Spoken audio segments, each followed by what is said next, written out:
آخرکار دہائیوں سے جس چیز کا خدشہ تھا وہ ہو گئی۔ اسرائیل اور ایران کی جنگ یہ ایک ایسی چیز ہے کہ شاید دو نسلیں جوان ہو گئی ہوں یہ سنتے سنتے کہ ایٹ سم سٹیج یہ چیز ہونے والی ہے، اور آخرکار وہ ہو گئی 13 جون کو، جب اسرائیل نے انپریسیڈنٹڈ اٹیک کیے ایران کی جو ان کی ریولوشنری گارڈ ہیں اور ان کی جو ٹاپ ملٹری لیڈرشپ ہے ان پہ حملہ کر کے ان کو شہید کیا۔ السلام علیکم، میں کیسر احمد راجہ، امید ہے آپ کی طبیعت بالکل ٹھیک ہوگی۔ 13 جون 2025 یعنی کہ 2025 کے مڈل کے تقریباً مڈل میں اسرائیل نے ایران پہ اٹیک کیے، اور یہ اس طرح سے اٹیک کیے کہ دنیا کو بہت سی چیزوں پہ سوچنے پہ مجبور کر دیا۔ کہ پہلی بات یہ ہے کہ کیسے ہو سکتا ہے آخرکار کہ آپ کی جو top military leadership who, and mind you کہ یہ ایران کی آرمی کی بات نہیں ہو رہی بلکہ یہ جو پاسداران انقلاب ہیں ان کی بات ہو رہی ہے، کہ ان پہ اسرائیل نے اٹیک کیا۔ نا اگرچہ یہ بات 13 جون کی ہے، لیکن اسرائیل کے خود جو سینئر پولیٹیشنز ہیں وہ یہ تصدیق کرتے ہیں کہ یہ 2024 غالباً اکتوبر 2024 سے انہوں نے اس چیز کی پلاننگ شروع کر دی تھی کہ انہوں نے ایران پہ اس طرح سے اٹیک کرنا ہے۔ ناؤ کیوں ایران پہ اس طرح کا اٹیک ہوا، کس طرح سے وہ کامیاب ہوئے، ایران کا یہ ایک پرل ہاربر موومنٹ کیسے ہوا کہ ان کو پتہ نہیں چلا اور اتنا بڑا اٹیک ہو گیا؟ یہ تو ایک ایسی چیز ہے کہ جب جنگ ختم ہوگی تو اس کے بعد اس پہ اینالسٹ بیٹھیں گے، بات چیت ہوگی، دیکھیں گے، سوچیں گے کہ سارا کیوں ہوا۔ لیکن بظاہر جو اس وقت لگ رہا ہے وہ یہ ہے کہ شاید ایران کو توقع نہیں تھی کہ جب مذاکرات چل رہے ہیں ایٹمی توانائی، atom bomb and so forth, ان چیزوں پہ، تو اس کے دوران کوئی ایسی بات نہیں ہوگی۔ 1967 میں بھی ایسا ہوا کہ جب اسرائیل اور باقی عرب ملکوں کی جنگ ہوئی تو اس وقت بھی اس سے ملتے جلتے سرکمسٹانسز رہے، اس طرح سے کہ امریکہ اور برطانیہ نے اشور کیا کہ اب جنگ بندی ہے، کوئی کسی پہ اٹیک نہ کرے، لیکن عرب ملکوں نے اس بات کو ایگزیکٹلی ایسے ہی مان لیا اور اپنا گارڈ لو کیا۔ جب لو کیا تو اسرائیل نے ان کے جو لانچنگ پیڈز تھے، جو ایئر بیسز تھیں، وہ تباہ کر دیں، اور اس کے بعد اسرائیل جنگ جیت گیا اس لیے کہ دوسری طرف سے کوئی ایئر پاور وغیرہ ان کے پاس اب نہیں تھی۔ تو یہاں پہ بھی شاید ایران یہی کچھ سوچ رہا تھا، لیکن اسرائیل نے وہی کچھ کیا جو اس سے پہلے کر چکا تھا کہ مذاکرات کے دوران اٹیک کر دیا۔ نا کیا اس سے ایران کا کوئی دفاع کیا جا سکتا ہے؟ آبویسلی کوئی دفاع نہیں کیا جا سکتا، کیونکہ آپ جب ایک آلموسٹ حالت جنگ میں ہیں، ایک ہاسٹائل ایریا میں ہیں، تو یہ کیسے ہو سکتا ہے کہ آپ کی ٹاپ ملٹری لیڈرشپ ایک جگہ پہ سوئی ہوئی ہو اور ان کو نشانہ بنا دیا جائے؟ بہت سے کویسچنز ہیں، بہت سی تھیوریز ہیں کہ یہ اٹیک کیسے ہوا۔ ایک یہ ہے جو اسرائیل آفیشلی کلیم کرتا ہے کہ ہم نے 200 فائٹر جیٹس اس میں یوز کیے، اور دوسری بھی چیز جو آفیشلی وہ کلیم کرتے ہیں کہ ہم نے یہ ڈرونز ایران کے اندر سے ہی اڑائے تھے۔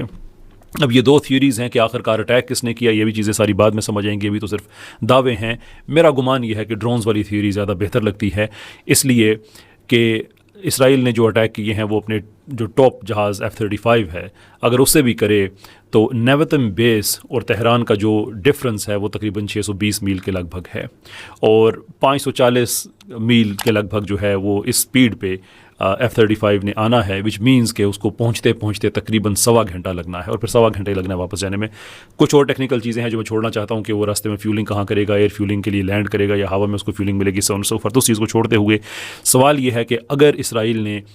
جو ایئر ڈیفنس سسٹم ایران کا وہ اپنے جب جہاز اڑائے انہوں نے اس سے پہلے اگر جام کر دیا، تو پھر کیا وجہ ہے کہ ایران کے پاس 1.25 گھنٹہ ہونے کے باوجود اپنی ملٹری لیڈرشپ کو انہوں نے کہیں شفٹ نہیں کیا؟ They just didn't think it was important کہ اتنی بڑی چیز ہو گیا کہ ہمارا سارے کا سارا ایئر ڈیفنس سسٹم ہمارا جو ہے وہ جام ہو گیا ہے۔ Top military leadership, top political leadership, top scientist, ان سب کو پروٹیکٹ کرنا یہ پرائرٹی نمبر 1 ہونی چاہیے تھی۔ اور اگر ایسا نہیں ہوا، مثال کے طور پہ جب وہاں سے اسرائیل نے جہاز وغیرہ اپنے اڑائے اور بالکل ایران کے بارڈر پہ آ کے انہوں نے اپنا یہ سسٹم شٹ کیا، تو یہ بھی ماننے والی بات نہیں ہے، کیونکہ 200 جہازوں کا ہوا میں ایئر بورن ہونا، یہ غزہ کی طرف تو 200 نے جانا نہیں ہے، اس طرف آ رہے ہیں، رستے میں اردن ہے اور عراق ہے، تو دنیا کی کسی ایجنسی نے اس چیز کو نوٹ نہیں کیا۔ وہ تقریباً کوئی 1 گھنٹے کے لگ بھگ وہ ایران کی حدود میں آنے سے پہلے وہ ہوا میں رہے۔ اوسنٹ جو اوپن سورس انٹیلیجنس کے نیٹ ورکس ہوتے ہیں اس میں سے کسی نے پک اپ نہیں کیا۔ ایران کی پراکسیز ہیں جو ٹھیک ہے ملیٹریلی وہ کمزور ہو گئی ہیں، لیکن پھر بھی جاسوسی وغیرہ تو کر رہے ہیں، ان میں سے کسی نے نوٹ نہیں کیا۔ تو اس لیے وہ جو ڈرونز والی تھیوری ہے وہ زیادہ پلازیبل لگتی ہے کہ یہ ہو سکتا ہے کہ ملک کے اندر سے ہی اڑائے گئے ہوں اور اس کے بعد پھر اٹیک کیا گیا، اور یہ ممکن ہے کہ اسرائیل کے طیارے وغیرہ آگے پیچھے گھوم وغیرہ چلے گئے، اگین باقی بعد میں آئیں گی، لیکن فی الحال ان مائی اوپینین یہ جو ڈرونز والی تھیوری ہے یہ زیادہ ایپٹ نظر آ رہی ہے۔ اب تک کی رپورٹس کے مطابق 224 شہادتیں ایران میں ہو چکی ہیں اور 24 کنفرمڈ ڈیتھ ہیں اسرائیل میں. یہاں پہ ایک سوال ابھرے گا کہ اسرائیل کے لوگ جو ہیں وہ اتنے کم کیوں کہ ایران کے میزائل جو ہیں وہ اندھا دھند ادھر ادھر پھینک رہے ہیں. نہیں، ایسا نہیں ہے. ایران نے بھی انپریسیڈنٹڈ اٹیک کیے ہیں. ایسا اٹیک اسرائیل پہ نہیں ہوا اس سے پہلے. جو بڑی بڑی بلڈنگز ان کی تباہ ہوئیں، ان کے ایئرپورٹس، ان کی آئل ریفائنریز، ان کی بیچز یا پورٹس، معافی چاہتا ہوں، یہ اس طرح کا اٹیک اسرائیل نے ایکسپیرینس نہیں کیا. لیکن ریزن وہاں پہ جو فزیکل یعنی کہ جو ڈیتھ ہے وہ اس لیے کم ہوتی ہے کہ وہاں پہ ان کا جو بیک اپ سسٹم ہے، جو بنکرز وغیرہ ہیں وہ ہیں کہ وہ زمین کے نیچے اپنے شہریوں کو ادھر شفٹ کر دیتے ہیں. Again one has to ask a question کہ انہوں نے اپنے شہریوں کو بنکر دیے ہوئے ہیں اور ایران نے اپنی ملٹری لیڈرشپ کے لیے کوئی بنکر نہیں دیے ہوئے تھے. That question will remain. لیکن یہ بہرحال ایک وجہ ہے کہ اسرائیل میں جو ڈیتھ ٹول ہے وہ کم کیوں ہے. اب آگے بڑھتے ہیں ایک اور اہم سوال کی طرف کہ آخرکار اسرائیل نے یہ حملہ کیا ہی کیوں.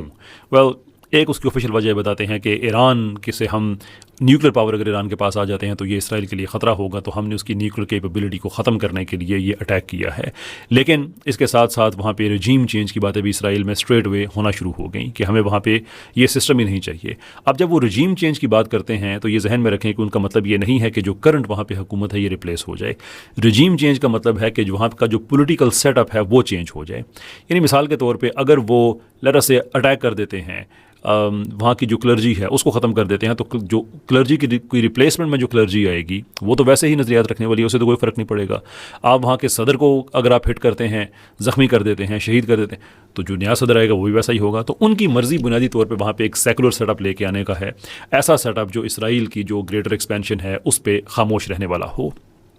ابھی ہم نے دیکھا ہے، اگرچہ میں بعد میں اس پہ بات کروں گا کہ اس پہ ایک امت کا کانسیپٹ ڈیولپ ہو رہا ہے، لیکن فور ناؤ اسرائیل کی اتنی دیدہ دلیری ہے اس کی وجہ صرف یہ نہیں ہے کہ امریکہ اس کے ساتھ ہے، بلکہ اس کی وجہ یہ ہے کہ اس کو پتہ ہے کہ عراق والے بھی ریزسٹ نہیں کرتے، سیریا والے بھی ریزسٹ نہیں کرتے، اردن والے تو چھوڑ ہی دیں، خیر بات ہی اور ہے، سعودی عرب والے بھی نہیں کرتے. ان کی موجودگی میں وہ غزہ میں جو کچھ کیے جا رہا ہے وہ کیے جا رہا ہے. ایک ایران سے ان کو یہ خطرہ تھا ہسٹوریکلی، جو بھی چپکلش رہی ہے کہ کسی نہ کسی حد تک ایران سے ہی ان کو پرابلم رہے کہ اس کو اگر ہم رجیم چینج کر دیتے ہیں، اپنی مرضی کا سیکولر سیٹ اپ اگر ہم لے کے آتے ہیں، جو کہ وہاں پہ رضا شاہ پہلوی کی کچھ نہ کچھ باقیات موجود ہیں، تو پھر ہمیں وہ ایکسپینشن جو ہمیں چاہیے وہ ہمیں مل جائے گی. Now regime change is not just the government change. تو یہ ایک بڑی اہم چیز ہے وہ چاہ رہے ہیں. لیکن اس میں ایک چیز بڑی اہم رہ جاتی ہے کہ اگر نیگوسیشنز ہو رہی ہیں اور فائنلائز نہیں ہوئی ہیں تو اسرائیل کے پاس وہ لیگل جسٹیفیکیشن کیا رہ جاتی ہے کہ ہم نے پری ایمپٹیو اسٹرائک کیا ہے. پری ایمپٹیو اسٹرائک کی اجازت انٹرنیشنل لا میں ہوتی ہے، لیکن اس وقت جب آپ ثابت کر سکیں کہ ہم پہ ایک امیمنٹ تھریٹ، بالکل ابھی ابھی ہم پہ حملہ ہونے والا ہے اور اس حملے کو ہونے سے پہلے ہم نے اس کو نیوٹرلائز کر دیا. یہ کرنٹ انٹرنیشنل لا کی بات نہیں ہے، ہزاروں سال سے جو دنیا میں کنونشنز ہیں، جنگی روایات ہیں، سب میں اس کو ایکسیپٹ کیا جاتا ہے. پرابلم یہ ہے کہ اسرائیل کوئی چیز ایسی ثابت نہیں کر سکتا کہ ایران سے اس کو امیڈیٹلی کوئی نہ کوئی ایسا مسئلہ درپیش تھا. اس کا کوئی ایویڈنس نہیں ہے. دیر فور ایکچولی جو اٹیک ہے یہ انٹرنیشنل لا کے خلاف ہے. اس کے علاوہ ایک اور وجہ جو انٹرنیشنل میڈیا میں کم اس کو رپورٹ کیا جا رہا ہے، انسیڈنٹلی اسرائیلی میڈیا میں زیادہ کیا جا رہا ہے، اور وہ یہ ہے کہ اسرائیل میں نیتن یاہو کے خلاف جو وہاں پہ پولیٹیکل ایک انریسٹ ہے، اس کے خلاف جو شکایتیں ہیں، اس کے خلاف جو انکوائریز ہیں، جو سپریم کورٹ وغیرہ کے جو معاملات ہیں، کہ وہ اپنی حکومت کو بچانے کے لیے باہر ایسا ہوا کھڑا کر دیتا ہے کہ لوگوں کو امر مجبوری اس کے ساتھ پھر کھڑا ہونا پڑتا ہے، کبھی غزہ کی صورت میں، کبھی کسی صورت میں. اور اب جو ایران پہ جو اٹیک ہے، اسرائیل کا اپنا لوکل میڈیا یہ رپورٹ کر رہا ہے کہ بنیادی طور پہ وہ اپنی حکومت کو بچانے کے لیے لوگوں کو ایک اور ریڈ ہیرنگ، ٹرک کی بتی، اس کے پیچھے لگا رہا ہے کہ یہ اٹینشن کا فوکس میں نہ بنوں بلکہ جو انٹرنیشنل میں کام کر رہا ہوں وہ بنے. اب اس میں بہت سے ایسے ایون لیفٹ کے وہاں پہ پولیٹیشینز ہیں جو اسرائیل کے حق میں نہیں تھے، لیکن اب اس نے چونکہ اس کو ایک نیشنل میٹر بنا دیا ہے تو چاہتے نہ چاہتے سب کو اس کے ساتھ ہونا پڑتا ہے. اٹس آلموسٹ لائک جیسے انڈیا میں گورو واریہ، ارنب گوسوامی اور وہ جو ان کے بڑی مونچھ والے جنرل صاحب ہیں، وہ لوگوں کو اتنا چارج کر دیتے ہیں کہ کانگریس اور بہت سی پولیٹیکل پارٹیز جو جنگ کے علاوہ کچھ اور سولوشنز پہ بھی یقین رکھتے ہیں، ان کو بھی چاہتے نہ چاہتے مجبوری کے طور پہ آنا پڑ جاتا ہے، اس لیے کہ کوئی بھی یہ لیبل نہیں لگانا چاہتا کہ یہ غدار ہیں، یہ وطن کے ساتھ نہیں کھڑے ہوئے. اسرائیل میں بھی یہی پرابلم ہوتا ہے کہ ایون وہ لوگ جو جنگ کے خلاف ہیں اس معاملے میں وہ بھی نیتن یاہو کے ساتھ کھڑے ہوئے ہیں. اب آتے ہیں ایران نے ابھی تک جو رسپانس دیا ہے اور جو ایران کے پاس آپشنز موجود ہیں. ابھی تک جو ایران نے رسپانس دیا ہے اٹس کوائٹ ریمارکیبل ایکچولی. یہ اور بات ہے کہ ہمارے ہاں ابھی بھی اس کو شاید کسی ایک مسلک کی نگاہ سے دیکھا جا رہا ہے، لیکن آئی تھنک یہ ٹرانسینڈ کرتا ہے مسلک کے اعتبار سے۔ ظاہر سی بات ہے کہ سنی اہل تشیع وہ ایک اپنی جگہ پہ ڈفرینس رہے گا، اور میرا خیال ہے کہ اس کو ایسا دیکھا نہیں جانا چاہیے ایران نے، بلکہ جو اچیو کیا ہے اس کو دیکھا جانا چاہیے کہ وہ اچیومنٹ ہے کیا۔ بالخصوص جو حیفا پہ اٹیک ہے یہ بہت ہی میننگ فل ہے، کیونکہ یہ صرف حیفا پہ اٹیک نہیں ہے، بلکہ یہ جو ٹریکس فار پیس نامی انیشیٹو جو کہ یورپ کو اسرائیل اور اسرائیل کے بعد سعودی عرب اور سعودی عرب کے بعد پھر ایک پورے انڈیا تک جو ایک رستہ وہ بنا رہا تھا کہ پیچھے سے جو شپس آنے تھے وہ حیفا تک آنے تھے، حیفا سے آگے ایک ٹرین چلنی تھی جو اسرائیل سے ہو کر پھر تبوک والے رستے جہاں پہ یہ نیوم بن رہا ہے وہاں سے سعودی عرب، اور سعودی عرب سے باقی عرب ملک، اور پھر وہاں سے سمندروں کے ذریعے انڈیا تک۔ یہ پورے کا پورا ایک نقشہ تھا جو کہ چائنا کے لیے بھی تھوڑا سا کنسرن تھا، کیونکہ ان کا جو اوبور یا ون بیلٹ ون روڈ جس کا ایک چھوٹا حصہ ہمارا سی پیک بھی ہے، اس کے لیے شاید ایک الٹرنیٹیو روٹ وغیرہ کی بات ہو رہی تھی۔ لیکن وہاں پہ اٹیک کرنے کے بعد ایران نے اپنی کیپیبلٹی شو کی ہے کہ وہ اتنے بڑے لیول پہ اسٹرائک کر کے یہ جو آپ کا نیا منصوبہ ہے وہ اس کو بھی ہرٹ کر سکتا ہے۔ دیٹس کوائٹ میننگ فل۔ تو یہ تو اسی شام 13 جون کی شام کو ایران نے کرنا شروع کر دیا۔ کچھ الزامات البتہ پاکستان پہ بھی لگتے ہیں جس کی کوئی ویریفیکیشن نہیں ہے کہ پاکستان نے بھی ان کے سسٹم کو بحال کرنے میں ان کی مدد کی، اور اس کے بعد پھر ایران نے جو دو کام کیے، ایک تو اپنے جو ان کا ڈیفنس ہے اس کو مضبوط کیا، اور دوسرا جو کاؤنٹر جو اسٹرائکنگ ہے وہ سٹارٹ کی۔ اس کے اندر یہ بھی خبریں آئیں کہ جو ان کے F-35 تھے وہ 2 ایران نے مار گرائے ہیں۔ اسرائیل والے کہتے ہیں ایسا نہیں ہے، ایران والے کہتے ہیں ایسا ہے، لیکن عام طور پہ یہ ہوتا ہے کہ جب کوئی ملک یہ کہتا ہے کہ ہم نے آپ کے جہاز مار گرائے ہیں تو اس کے بعد وہ خبر عام طور پہ سچی ہی ہوتی ہے، اس لیے کہ جہاز کو مار گرائے جانے کا جو دعویٰ ہے وہ چھوٹا نہیں ہوتا، دوسرے ملک کو ثابت کرنا ہے کہ آپ نے نہیں گرائے۔ یہ کام صرف انڈیا ہی کرتا ہے، بیٹھے بیٹھے پاکستان کے F-16 گرا دیتا ہے، F-17 تھنڈر گرا دیتا ہے، بعد میں ثابت کچھ نہیں ہوتا۔ تو خیر یہ ابھی تک جو ہے ان کی جو اپنی ایئر اسپیس ہے اس میں جو ڈیولپمنٹ ہوئی ہے وہ، اور دوسرے جو آئرن ڈوم ہے، کہنا سے حافظ اللہ کسی کو برا تو نہیں لگے گا کسی کو، خیر وہ بھی برے طریقے سے ناکام ہوا ہے، اور اب انٹرنیشنلی وائڈلی رپورٹ کیا جا رہا ہے کہ آئرن ڈوم فیل ہو چکا ہے، David's link in fact system fail ہو چکا ہے۔ تو اب وہاں کے جو بڑے معاملات ہیں وہ یہ ہیں کہ جو ہائپر سونک میزلز ہیں ایران کے وہ ٹارگٹس کو ہٹ کر رہے ہیں۔ یہ وہی طریقہ ایران نے جو پہلے انہوں نے پچھلے سال جو انہوں نے اٹیک کیے تھے اسرائیل پہ، کہ پہلے ان کے سسٹمز کو وہ چوک کرتے ہیں ود ریلنٹلیس جو ڈرونز ہیں، اور اس کے بعد جب وہ سسٹم ان کا چوک ہوتا ہے تو پھر ہائپر سونک کو ویسے بھی روکنا جو ہے ایک سرٹن مارک سے اوپر دنیا کا کوئی ابھی تک ایسا کریڈیبل سسٹم نہیں ہے جو ان میزائلوں کو روک سکے، اور ایران نے وہ کیے ہیں۔ اور ایران کا بھی یہ کہنا ہے کہ یہ جو ہم میزائل کچھ ہم نے نئے شروع داغے ہیں، یہ اپنا ہم جو اسٹاک پائل ہے اس کو ایمپٹی کر رہے ہیں، جو ہماری لیٹسٹ ٹیکنالوجی ہے وہ بھی ہم نے فائر کرنے ہیں۔ جنگ کے اندر ریٹرک بہت زیادہ ہوتی ہے، دعوے بہت کیے جاتے ہیں، یہ دیکھا جائے گا کہ یہ کام واقعی ہو سکتا ہے یا نہیں ہو سکتا، بٹ ایز وی اسپیک جو ایران کا دعویٰ ہے وہ اپنی جگہ پہ یہی ہے۔ اس میں یہ بھی ایک اہم ڈیولپمنٹ ہے کہ اسرائیل میں ایک امریکن کونسلیٹ بھی ہٹ ہوا ہے، یعنی کہ ایران جو اٹیک کر رہا ہے basically it's quite far reaching. یہ وہ باتیں ہیں کہ جو ایران نے ابھی تک کی ہیں۔ اب اگلی بات یہ ہے کہ ایران کے پاس فردر آپشنز کیا ہیں۔ اس سارے معاملے میں ایران کے پاس جو ترب کا پتہ ہے وہ ہارموز اسٹریٹ یا آبنائے ہارموز ہے۔ اس کی کیا اہمیت ہے؟ اس کی اہمیت یہ ہے کہ دنیا کا تقریباً کوئی 20 and according to some figures 20% سے بھی زیادہ جو تیل ہے وہ اس جگہ سے جاتا ہے، اور ایران نے کئی بار یہ بات کہی ہے کہ میں اس کو چوک کر سکتا ہوں۔ اس کو چوک کرنے کا مطلب یہ ہے کہ دنیا میں اچانک تیل مہنگا ہوگا، وہ $100 پر بیرل پہ جا سکتا ہے۔ مائنڈ یو کہ جمعے کو آلریڈی یہ $75 پر بیرل پہ جا چکا ہے، اس فگر کو یہ ہٹ کر چکا ہے۔ تو اگر یہ $100 پہ جاتا ہے تو اس کا مطلب یہ ہے کہ مہنگائی دنیا میں بہت زیادہ بڑھ جائے گی، آئل اس کی سپلائی کم ہو جائے گی، جس کا براہ راست نقصان شاید امریکہ کو نہ ہو، انڈائریکٹلی ہو، لیکن ڈائریکٹ نقصان اس کا یورپ کو ڈیفینیٹلی ضرور ہوگا۔ اور پھر وہی تیل جو کہ فار ایسٹ وغیرہ میں جاتا ہے وہاں پہ بھی نقصان ہوگا، تو نیچرلی وہ لوگ بھی ایران کے ساتھ کھڑے ہوں گے، اس لیے کہ ایران کا یہ ایک جوابی کاؤنٹر میجر ہوگا اپنے آپ کو پروٹیکٹ کرنے کے لیے کہ دنیا کو اپنے ساتھ اس طرح سے کھڑا کرے۔ نا اس میں UAE کا کچھ تیل ہے، سعودی عرب کا تیل ہے، ان کے پاس اپنی کچھ سرنگیں وغیرہ ہیں جس سے وہ جا سکتا ہے، لیکن کیپیبلٹی اتنی نہیں ہے۔ مثال کے طور پہ تقریباً کوئی 20% جتنا آرام کو جو تیل دن کا پروڈیوس کرتی ہے اس کا اراؤنڈ کوئی 20% کے لگ بھگ تقریباً اتنا بنتا ہے کہ وہ ان ٹنلز کے ذریعے اس کو گزار سکتا ہے۔ تو اگین اگر گزار بھی لیتا ہے تو پھر بھی ایک سگنیفیکنٹ ریڈکشن کے ساتھ۔ یہ ایک پہلو ہے۔ دوسرا پہلو ہے حوثیز کا، کہ جو باب المندب اگر اس کو چوک کر دیا جاتا ہے، حوثیز کو اگر چوک کر دیتے ہیں تو پھر معاملہ اسرائیل کے لیے بھی بہت خطرناک ہو جاتا ہے، باقی یورپ کے لیے بہت خطرناک ہو جاتا ہے، کیونکہ جب آئل اوپر جاتا ہے تو ہر چیز آپ کی اوپر جاتی ہے۔ اس سے ایران کیا اچیو کرے گا؟ اس سے ایران یہ اچیو کرے گا کہ یورپ مجبور ہوگا اس چیز پہ کہ وہ اسرائیل کو فورس کرے کہ تم یہ فضول جنگ بند کرو، غیر قانونی جنگ بند کرو، تمہارا اس معاملے سے کوئی لینا دینا نہیں ہے، سرٹنلی ہمارا لینا دینا نہیں ہے، تو ہم اس جنگ میں تمہارے ساتھ کھڑے نہیں ہو سکتے، اس لیے کہ وہاں پہ انہوں نے اپنے ووٹرز کو بتانا ہوگا کہ آپ کی بریڈ کیوں مہنگی ہوئی ہے، آپ کی ادویات کیوں مہنگی ہوئی ہیں، آپ کا مکھن، آپ کا دودھ، ایوری ڈے کی جو گروسری ہے وہ کیوں مہنگی ہوئی ہے۔ اور اگر لوگوں کو یہ بتائیں کہ سارا کچھ ہم اسرائیل کی محبت میں برداشت کر رہے ہیں، obviously people don't want that۔ آگے ایک چھوٹا لیکن بڑا اہم سوال سامنے آتا ہے کہ کیا کسی نئے انٹرنیشنل آرڈر کی تیاری کی جا رہی ہے؟ It does have some credibility اس کنسرن کے پیچھے، اس لیے کہ اگر آپ نے ایران کی جوہری توانائی کو ہی کنٹین کرنا ہے کہ وہ کوئی ایٹم بم نہ بنا لے، تو یہ تو ایران پہلے ایگری کر چکا ہے، چائنا کے ساتھ ایگری کر چکا ہے، رشیا کے ساتھ کر چکا ہے، یورپ کے ساتھ کر چکا ہے، امریکہ کے ساتھ کر چکا ہے، لیکن اس ایگریمنٹ کو 2018 میں ٹرمپ نے خود ختم کیا تھا۔ تو ایران تو آپ کی بات مان رہا ہے، آپ کیوں ختم کر رہے ہیں؟ کیا آپ کو بہانہ ڈھونڈ رہے ہیں، سم ایکسکیوز؟ تو ایک تو یہ اس کے اندر تھوڑی سی کریڈنس آتی ہے اس بات سے کہ شاید جو امریکہ کر رہا ہے 2018 میں بھی اس نے کیا، وہ اس لیے ہے کہ ان کو اس چیز سے کوئی تعلق نہیں ہے، جو بہانہ ان کے پاس ہے ایران نے ان سے وہ لے لیا، ایک ہی ان کے پاس جو گولی تھی وہ ان کے چیمبر سے نکال لی، تو اب ان کے پاس کیا بہانہ ہے، تو انہوں نے اس معاملے کو ختم کر دیا کہ ڈائریکٹ ایران پہ اٹیک کر دو۔ پھر ایک طرف یہ نیگوسیشنز ہو رہی ہیں، مذاکرات ہو رہے ہیں ایران کے، لیکن دوسری طرف ٹرمپ یہ کہہ رہا ہے کہ میں نے 60 دن دیے ہیں ایران کو کہ وہ ہماری بات مان جائے، اس کے بعد اسے نہیں پتا اس کے ساتھ کیا ہوگا، اینڈ انسیڈنٹلی 60ویں دن ہی اسرائیل اس پہ اٹیک کر دیتا ہے، ابھی ٹائم وہ سارا پورا بھی نہیں ہوتا۔ سو دس سیمز ٹو سجیسٹ کہ شاید جو نیا انٹرنیشنل آرڈر ہے وہ اسرائیلی جو ایسکٹولوجی ہے، جو اسٹڈی ہے اینڈ آف ٹائمز کی، اس کو سامنے رکھتے ہوئے کہ اب ہم اپنا جو ہم نے معبد بنانا ہے یہاں پہ ہیکل سلیمانی، اور جہاں پہ ہم نے جو تخت بنانے ہیں جس سے ہم نے دنیا پہ حکومت کرنی ہے، اس کے لیے ضروری یہ ہے کہ اس علاقے سے ریزسٹنس ختم ہو جائے اور اس کے پیچھے امریکہ وغیرہ اس کے پیچھے کھڑے ہوں، یورپ والے کھڑے ہوں، تو اس کے لیے جنگ ناگزیر ہے، تھرڈ ورلڈ وار یہ ناگزیر ہے اس کے لیے۔ تو کیا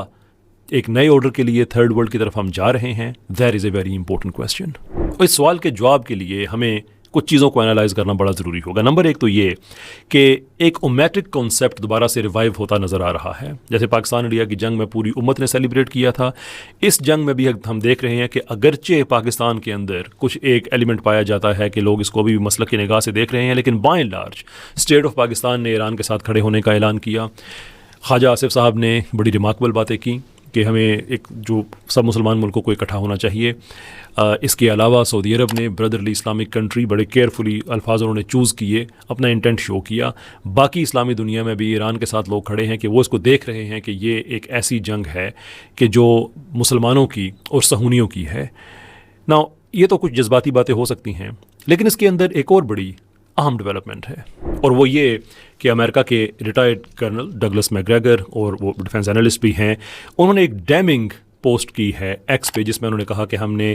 12 کھرب ڈالر، کئی ہزار امریکی جانیں ہم نے گنوا دی ہیں، اور امپلائی کر رہے ہیں کہ اسرائیل کی وجہ سے، اور اس کے ساتھ ساتھ وہ یہ کہہ رہے ہیں کہ جو ریسورسز ہیں they are been poured into Iran, کہ جو اس وقت جو دنیا ہے جس میں Russia, China and so forth ہیں، وہ ایران کے ساتھ کھڑے ہوئے ہیں، وچ از ٹو سے کہ اگر بات تیسری جنگ عظیم کی طرف جاتی ہے تو یہ محرکات بڑے اہم ہوں گے، اس لیے کہ اٹس ناٹ لائکلی کہ رشیا اور چائنا خاموشی کے ساتھ تماشا دیکھتے رہیں، ان کو بھی اپنی پریزنس اس علاقے میں فیل کرانی ہے۔ تو ایک طرف وہ ہوں، ایک طرف امریکہ اور اسرائیل ہوں، اور ایران کے ساتھ پاکستان اور کچھ مسلمان ملک ہیں، اگر وہ کھڑے ہو جاتے ہیں، ایٹ لیسٹ اردن پہ دباؤ ڈالتے ہیں کہ وہ اپنی ایئر اسپیس نہ بند کیا کرے ایران کے لیے، this could actually be a start of third world war. تو maybe as we speak ہم جو دنیا میں جو تیسری عالمی جنگ ہے اس کے ابتدائی حصے میں داخل ہو چکے ہیں۔ لیکن یہی سوال فوربس کے ایک پروگرام میں ایڈمرل مارک مونٹگومری سے پوچھا گیا، تو انہوں نے کہا کہ تیسری جنگ عظیم تو ہم نہیں کہہ سکتے، لیکن جو امریکن ملٹری پرسنل اس وقت مڈل ایسٹ میں ہے، سعودی عرب، یو اے ای کے پیچھے، ایران نے اگر ان پہ اٹیک کیا تو پھر ہم تیسری جنگ عظیم کی طرف جا سکتے ہیں۔ To World War III, no, but a few factors in here, and I don't think Iran will intentionally strike the moderate Arab states, like Saudi Arabia, UAE, United Arab Emirates, Kuwait, Bahrain. However, they could try to strike U.S. forces in those countries. If they do, if there's one way this campaign gets more painful, Iran, it's involve us directly. اس کے علاوہ ایک بات جو اس چیز کی طرف نشاندہی کرتی ہے کہ بات شاید تیسری جنگ عظیم کی طرف جائے، وہ ڈیلی میل، جو کہ گرانٹڈ بہت زیادہ کریڈیبل پیپر نہیں ہے، لیکن انہوں نے نام لے کر ایک ایرانین